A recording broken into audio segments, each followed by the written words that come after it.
आज हम बात करेंगे HPLC की। HPLC सैम्पल इंजेक्शन सिस्टम, यानी कि HPLC का जो सा इंस्ट्रूमेंट है, यानी कि HPLC में जितनी भी उसकी सेटिंग वगैरह होती है, HPLC के मेथड में जितनी भी सेटिंग होती है, उस सेटिंग के अंदर एक आता है सैम्पल इंजेक्शन सिस्टम।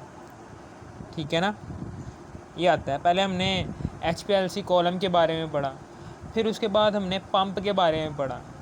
ये दो भी आते हैं HPLC मेथड में। HPLC मेथड में जो सा यानी कि उसका स्ट्रक्चर है, जिस तरीके से HPLC हायर, जिसके यानी कि ये हाई प्रेशर लिक्विड, ये जो सी प्रेशर यानी कि जो सी HPLC क्रोमेटोग्राफी है,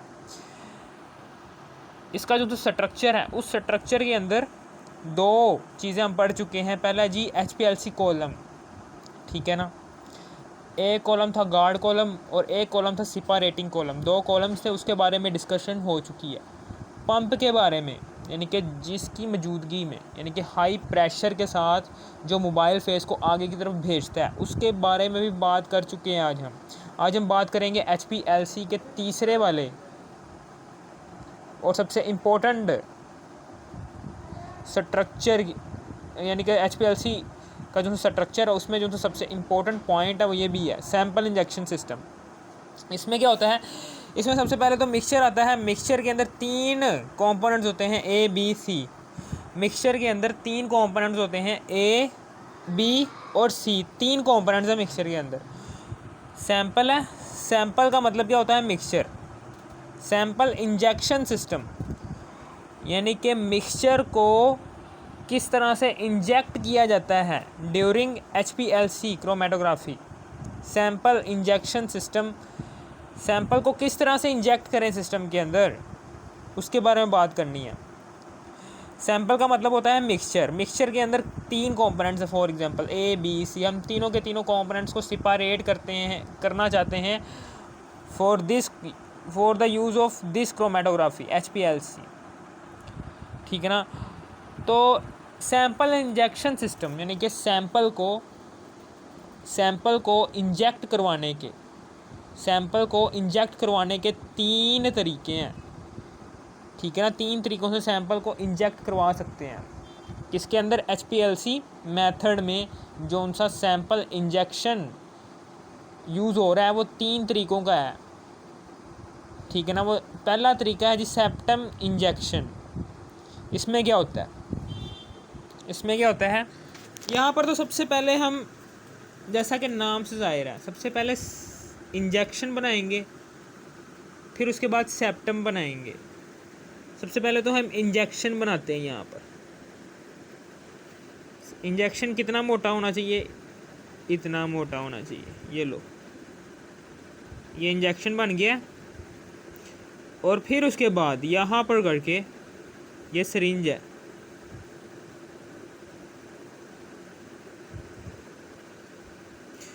ये सिरिंज है, और ये यहाँ पर, ठीक है ना, ये सिरिंज आ गई। और ये आ गया जी पिस्टन। ठीक है,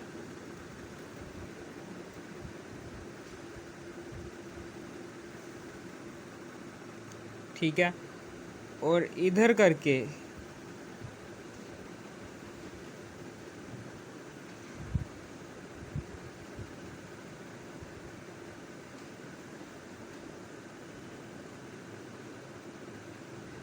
ये पिस्टन आ गया। और यहाँ पर है जी सैंपल।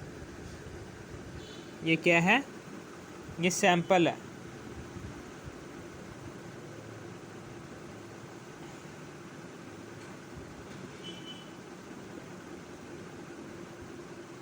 ये सैंपल है, ठीक है ना, ये सैंपल है।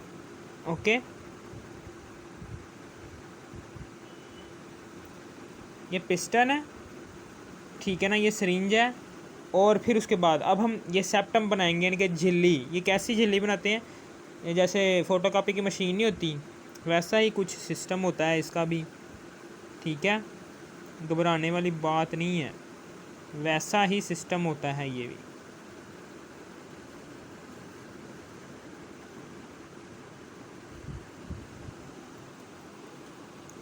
कुछ लंबी बना दी है, लेकिन कुछ नहीं होता, काम चल जाएगा। इधर करके होते हैं 3 मोबाइल फेस,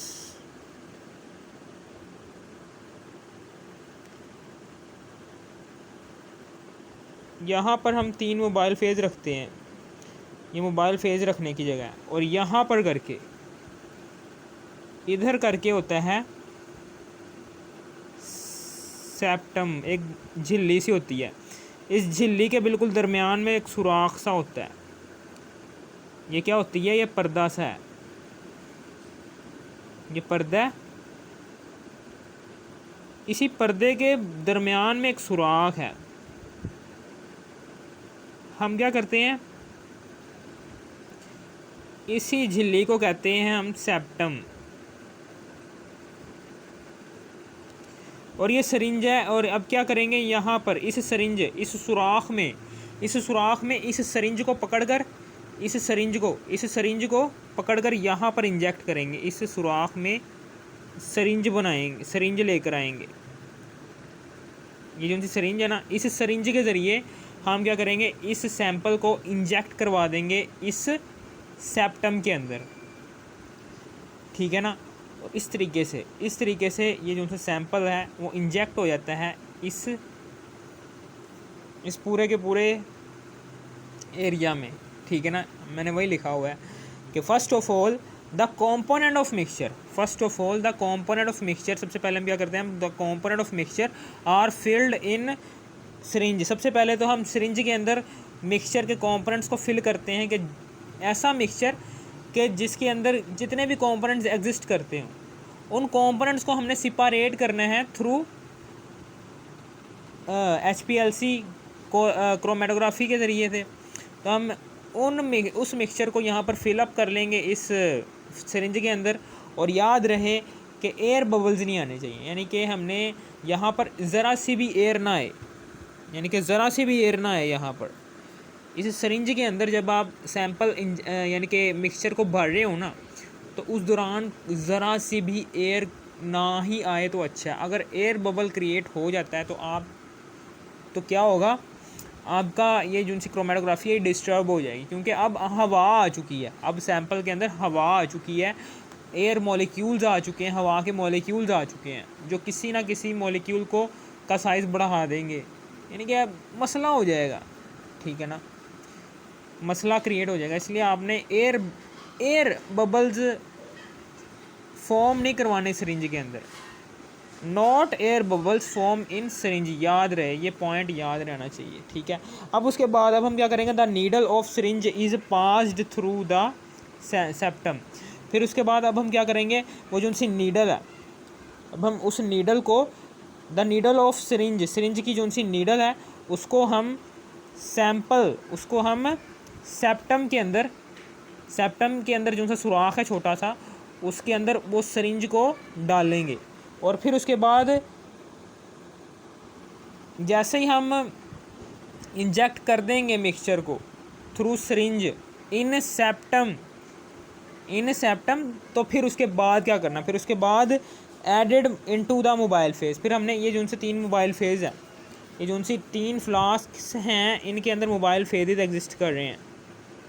एक पोलर होना चाहिए, एक लेस पोलर होना चाहिए, और एक नॉन पोलर होना चाहिए, ठीक है ना। फॉर एग्जांपल H2O है, एक है जी एसीटोन, और एक है जी क्लोरोफॉर्म। एक है पोलर, एक लेस पोलर और एक नॉन पोलर। अब हम इन तीनों के तीनों सॉल्वेंट्स को यहाँ पर ऐड करवा देंगे इस सेप्टम के अंदर। और इस तरीके से मिक्सचर, मोबाइल फेज, मिक्सचर भी आ गया, मोबाइल फेज भी आ गया, ठीक है। और स्टेशनरी फेज इसके बाद ही नीचे करके ना, इसके बाद ही यानी कि सैंपल इंजेक्शन के बाद ही वो होता है सेपरेटिंग कॉलम। उस सेपरेटिंग कॉलम में स्टेशनरी फेज एग्जिस्ट कर रही होती है। उस स्टेशनरी फेज के अंदर मिक्सचर भी आकर गिरता है, मोबाइल फेज भी आकर गिरते हैं, ठीक है ना। फिर उस मिक्सचर के अंदर जो उनसे कॉम्पोनेंट्स होते हैं, वो कॉम्पोनेंट्स अपनी अपनी अट्रैक्शन की बना पर कि जो वो कर सकते हैं, जो वो कर सकते हैं किसके साथ, मोबाइल फेस के साथ। जिस मिक्सचर के कंपोनेंट की अट्रैक्शन मोबाइल फेस के साथ ज़्यादा होगी वो कंपोनेंट मोबाइल फेस के साथ नीचे की तरफ सेपरेटिंग कॉलम में आ जाएगा। और जिस कंपोनेंट की अट्रैक्शन मिक्सचर के जिस कंपोनेंट की अट्रैक्शन मोबाइल फेस के साथ ज़्यादा नहीं होगी, स्टेशनरी फेस के साथ ज़्यादा होगी। तो स्टेशनरी फेस चूँकि रुका हुआ सेपरेटिंग कॉलम में आमतौर पर रेत ही होती है, वो रेत जो उनसी होती है वो रुकी हुई है सेपरेटिंग कॉलम के अंदर, वो उस कंपोनेंट को मिक्सचर के उस कंपोनेंट को कि जो नॉन पोलर नहीं है, जो नॉन पोलर नहीं है और जिसकी अट्रैक्शन मोबाइल फेस के साथ नहीं है, उसको नीचे नहीं जाने देगी, उसको ऊपर ही ठहरा कर रखेगी। इस तरीके से मिक्सचर के दो कंपोनेंट्स, एक पोलर और एक नॉन पोलर, अपनी अपनी अट्रैक्शन के वो जो करते हैं स्टेशनरी फेस से और मोबाइल फेस से अलहदा अलहदा सेपरेट हो जाते हैं इन सेपरेटिंग कॉलम। ये मैंने थोड़ा बहुत समझा दिया आपको। ये था हमारा सेप्टम इंजेक्शन था, ठीक है ना। इसमें हमने एक सिरिंज ली, सिरिंज के अंदर मिक्सचर को भरा कि जिसके कंपोनेंट्स को हमने सेपरेट करना है थ्रू HPLC कॉलम क्रोमेटोग्राफी। फिर उसके बाद हमने इस सिरिंज को हमने इंजेक्ट करवा दिया सेप्टम में मौजूद जो छोटा सा सुराख है उसके अंदर। फिर उसके बाद जैसे ही मिक्सचर उसके अंदर चला गया तो हमने मोबाइल फेस को यहाँ पर इंट्रोड्यूस करवा दिया। हमें पता है कि मोबाइल फेस ऐसे नहीं आएगा, मोबाइल फेस के भी आने के प्रोसीजर्स हैं। पहले मोबाइल फेस जोन सा है, मैंने पढ़ाया हुआ है आपको कैसे कैसे मोबाइल फेस जोन सा है होते इधर आता है इसके अंदर, ठीक है ना। मैंने आपको सारा पढ़ाया हुआ HPLC कॉलम के HPLC मेथड, HPLC स्ट्रक्चर, सारा का सारा मैंने आपको इंट्रोड्यूस करवाया कि मोबाइल फेस किस तरीके से किस प्रोसीजर से इस सेप्टम के अंदर आएगा, ठीक है ना। समझ आ गई। अब फिर उसके बाद आगे है जी stop flow septum less injection.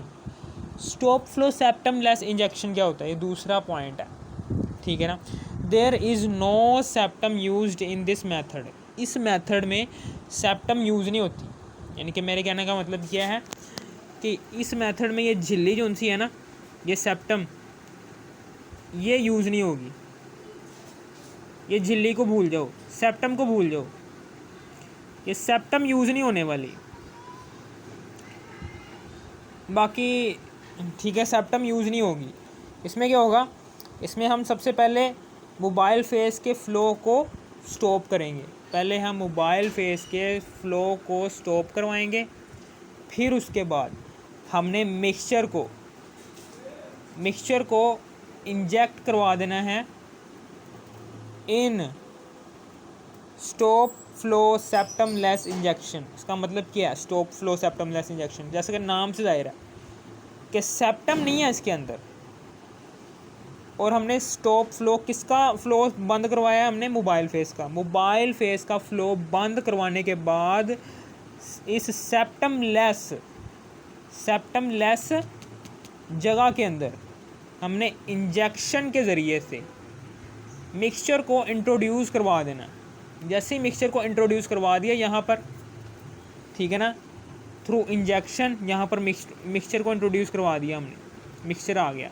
फिर उसके बाद हमने उसके बाद inject the mixture into the, वही है कि पहले stop the flow of mobile face. पहले मोबाइल फेस जोन सा है ये फ़्लो हो रहा होगा इस तरफ को, यानी कि जहाँ पर हमने मिक्सचर को इंट्रोड्यूस करवाना है ना उस तरफ को फ़्लो बह रहा होगा मोबाइल फेस का। सबसे पहले तो मशीन को बंद करना है, उसका फ़्लो रोकना है मोबाइल फेस का। फिर उसके बाद मिक्सचर को इंजेक्ट करवा देना है उस जगह पर कि जहाँ पर, यानी कि उसको हम क्या कहते हैं कि जहाँ पर हम मिक्सचर को इंजेक्ट करवाते हैं, सैंपल इंजेक्शन, ठीक है ना। सैंपल इंजेक्शन में हम मिक्सचर को इंट्रोड्यूस करवाएंगे थ्रू दिस इंजेक्शन। इस इंजेक्शन के ज़रिए हम सैंपल इंजेक्शन में मिक्सचर को इंट्रोड्यूस करवाएंगे, लेकिन उस सैंपल इंजेक्शन में सेप्टम नहीं होगा, झिल्ली नहीं होगी, बस ये बात याद रखनी है, ठीक है। Stop the flow of mobile face, inject the mixture into the HPLC machine. फिर उसके बाद हमने इंजेक्ट करवा देना है मिक्सचर को, इन सैंपल इंजेक्शन जिसमें सेप्टम नहीं है, जिसमें सेप्टम नहीं है, ठीक है। फिर उसके बाद ऑन मशीन, जैसे हम मशीन को ऑन करवाएंगे, जैसे हम मशीन को चलाएंगे ना, जैसे हम मशीन को चलाएंगे तो ये मोबाइल फेस जोन सा है ये दोबारा से सैंपल इंजेक्शन की तरफ बहेगा। जैसे ही मोबाइल फेस सेप्टम इंजेक्शन की तरफ बहेगा वो मिक्सचर को अपने साथ लेकर जाएगा सेपरेटिंग कॉलम में, और सेपरेटिंग कॉलम में आपको पता है कि होती है स्टेशनरी फेज़, ठीक है ना। आगे का प्रोसीजर मैंने आपको बड़ी तफसील से बता दिया होगा क्या क्या होगा। ये दूसरा मेथड था, ठीक है ना, सैंपल इंजेक्शन का दूसरा मेथड था। पहला मेथड था सेप्टम इंजेक्शन। सैंपल इंजेक्शन यानी कि सैंपल को HPLC में किस तरह से इंट्रोड्यूस करवाएं, उसका दूसरा मेथड मैंने आपको बताया।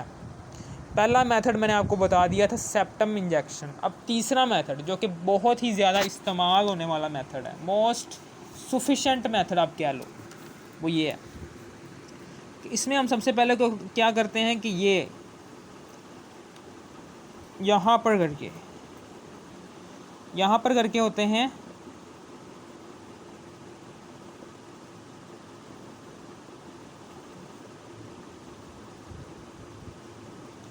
यहाँ पर करके ये मोबाइल फेज़ है, इस तरह को इस तरफ को जा रही है।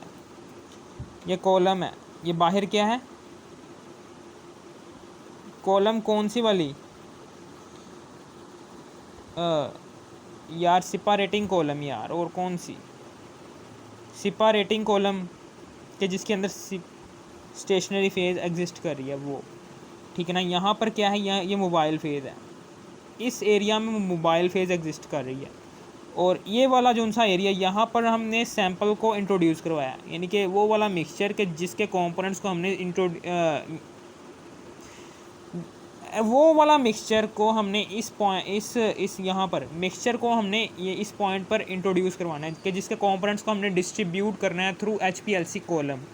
फिर उसके बाद ये जो सा मिक्सचर यहाँ पर हम इंट्रोड्यूस करवाएंगे ना, ये ऐसे इधर की तरफ आएगा, इस पॉइंट की तरफ, और यहाँ पर क्या होगा, वेस्ट होगा थोड़ा सा, यानी कि जितनी मिकदार में आपको सैंपल चाहिए था। फॉर एग्ज़ाम्पल आपने मिक्सचर को ज़्यादा इंजेक्ट करवाया है यहाँ पर, लेकिन आपको मिक्सचर की कम, फिर आपको याद आया था जी मैंने ना मिक्सचर की अमाउंट को कम मिक्सचर की अमाउंट है उसको कम इस्तेमाल करना है, मैंने ज़्यादा इंजेक्ट करवा दी है, उसको मैंने कम इस्तेमाल करना था। तो आप क्या करेंगे, आप जितनी अमाउंट में आपको मिक्सचर चाहिए उतनी अमाउंट में यहाँ पर रखेंगे, और जितनी अमाउंट में नहीं चाहिए आपको मिक्सचर यहाँ से वेस्ट करवा देंगे। ये तो बात हो गई क्लियर। अब फिर उसके बाद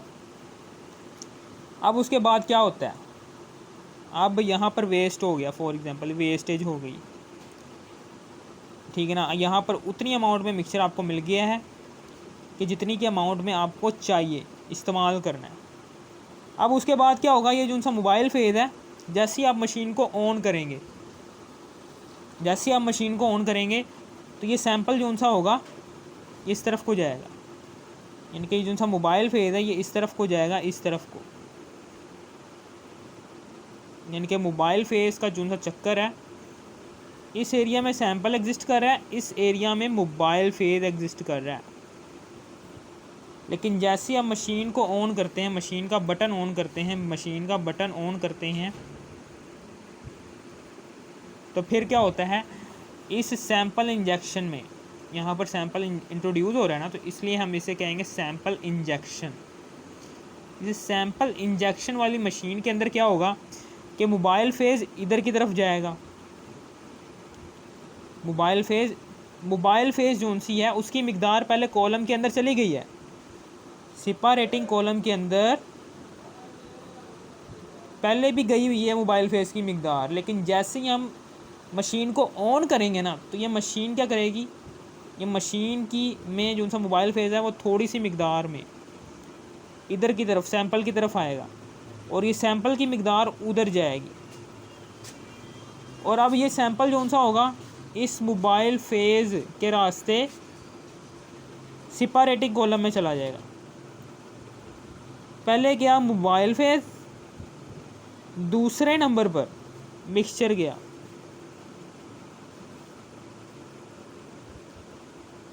पहले क्या मोबाइल फेज, दूसरे नंबर पर मिक्सचर गया सेपरेटिंग कॉलम के अंदर।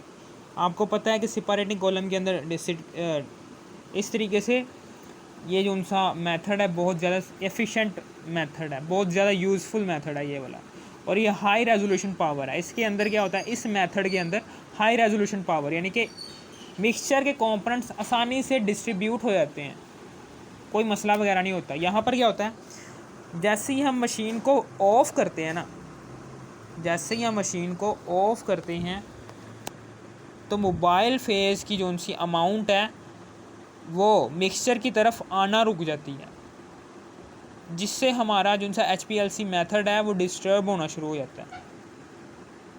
लेकिन यहाँ पर ऐसा नहीं है, यहाँ पर ऐसा नहीं है। यहाँ पर मोबाइल फेज़ आता है, ये मोबाइल फेज़ आया, सबसे पहले मोबाइल फेज़ आया सेपरेटिंग कॉलम के अंदर, फिर मशीन को ऑन किया, मशीन जैसे ही ऑन हुई तो मोबाइल फेज़ जो सा है वो सैंपल की तरफ चला गया। सैंपल के रास्ते से वो फिर से कॉलम के अंदर आ जाएगा, सेपरेटिंग कॉलम के अंदर आ जाएगा, और सैंपल जो सा है वो मोबाइल फेज़ के रास्ते, सैंपल जो सा है वो मोबाइल फेज़ के रास्ते सेपरेटिंग कॉलम में आ जाएगा।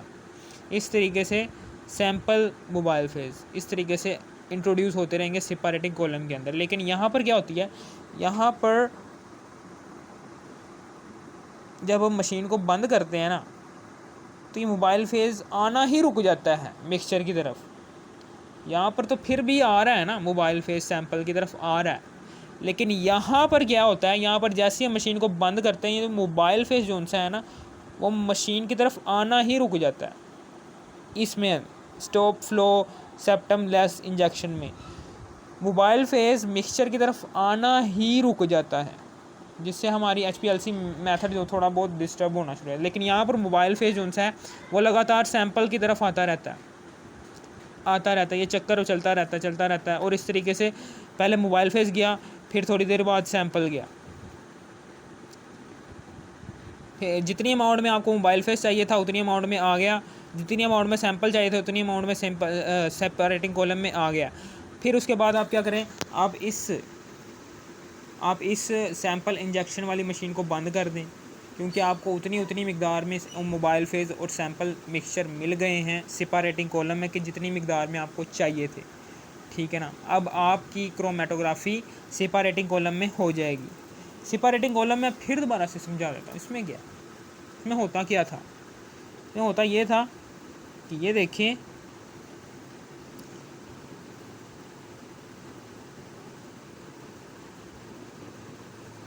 मैं छोटा बना रहा हूँ, वैसे तो ये लंबा ही होता है। यहाँ पर होती है रुई, ठीक है, और ये एसिड वाश सैंड होती है। मैं डायरेक्ट बना रहा हूँ यार इधर। ये जो सा है एसिड वाश सैंड के ऊपर स्टेशनरी फेज़ होता है, फिर स्टेशनरी फेज़ के ऊपर फिर एसिड वाश सैंड होती है, फिर एसिड वाश सैंड के ऊपर मिक्सचर होता है, मिक्सचर के ऊपर मोबाइल फेज़ होता है। ठीक है ना, मोबाइल फेज़ ने ऊपर से नीचे की तरफ फ्लो करना है, ये मोबाइल फेज़ ऊपर से नीचे की तरफ फ्लो हुआ और मिक्सचर के कंपोनेंट्स को साथ ले गया। मिक्सचर के जिस कंपोनेंट की अट्रैक्शन, ये क्या है, ये स्टेशनरी फेज़ है। आपको पता है कि मोबाइल फेज़ हैं जी, मोबाइल फेज़ नॉन पोलर होता है और स्टेशनरी फेज़ टोटली पोलर होता है। फॉर एग्जांपल रेती होती है, सिलिका जेल। ठीक है ना, मिक्सचर के जिस कंपोनेंट की अट्रैक्शन स्टेशनरी फेज़ के साथ ज़्यादा होगी वो मोबाइल फेज़ के साथ नीचे नहीं जाएगा, वो ऊपर ही रुक जाएगा, और मोबाइल फेज़ के साथ सिर्फ और सिर्फ मिक्सचर का वही कंपोनेंट जाएगा कि जो कि नॉन पोलर होगा, वो मोबाइल फेज़ के साथ नीचे की तरफ से। इस तरीके से मिक्सचर के दोनों कंपोनेंट्स, जितने भी कंपोनेंट्स हैं वो सेपरेट हो जाएंगे due to the attraction of mobile phase के जिस कंपोनेंट की अट्रैक्शन मोबाइल फेज़ के साथ ज़्यादा होगी वो मोबाइल फेज़ के साथ चला जाएगा, और जिस कंपोनेंट की अट्रैक्शन स्टेशनरी फेज़ के साथ ज़्यादा होगी वो स्टेशनरी फेज़ के साथ ज़्यादा चला जाएगा। इस तरीके से हमारा हो गया क्लियर। अगर आपको इस वीडियो की ज़रा सी भी समझ आ गई, थोड़ी सी भी समझ आ गई, इस वीडियो कर दो लाइक और सब्सक्राइब। थैंक्स फॉर वॉचिंग मी, और शेयर भी कर देना।